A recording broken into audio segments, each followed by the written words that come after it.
Today we're going to talk about the overcoming the price objection. Just been going through the chapter in my book that I wrote about sales around handling price objection, and just wanted to go through a few of the really key points in there for you guys. So let's do this right now. So there's a few things. Customers buy value, not price, right? So the problem we have in this, just turn that off.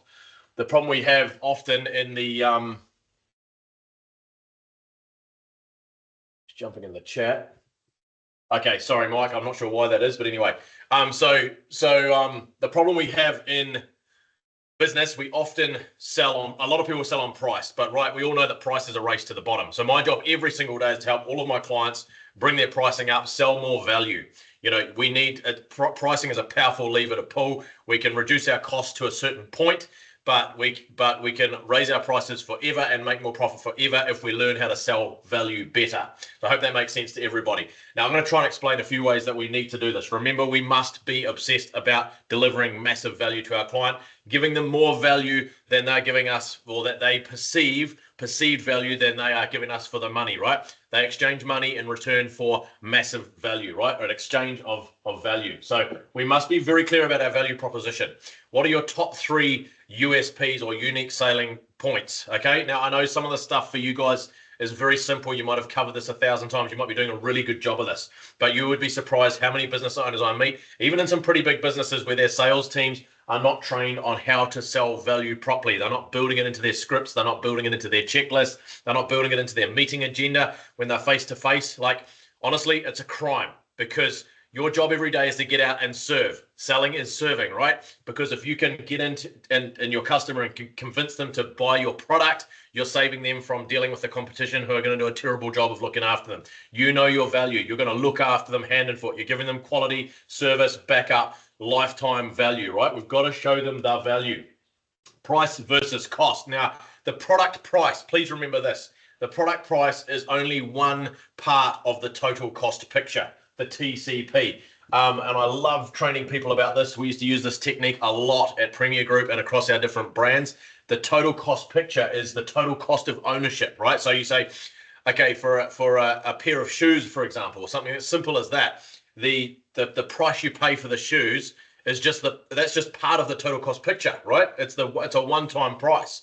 The value comes from how long will those shoes last. That's the cost of ownership. So if you buy a cheap pair of shoes, they might only last for 6 months. They might give you problems with your feet. You know, there's so many different product examples I could use. That just one just sprung to mind because I just looked at my shoes. But you know, I wear good quality running shoes and I pay, you know, 2 or 3 times the price that most people would pay for running shoes. But I know that I want my feet, you know, I've started to get problems with my feet. I don't want that happening again. Like, that costs me more, right? You think about total cost of ownership. Cheap pair of shoes could be $1,000 in podiatrist costs or more, $2,000. All, you know, like, it goes on and on and on and on. So it's really, really important to understand total cost picture.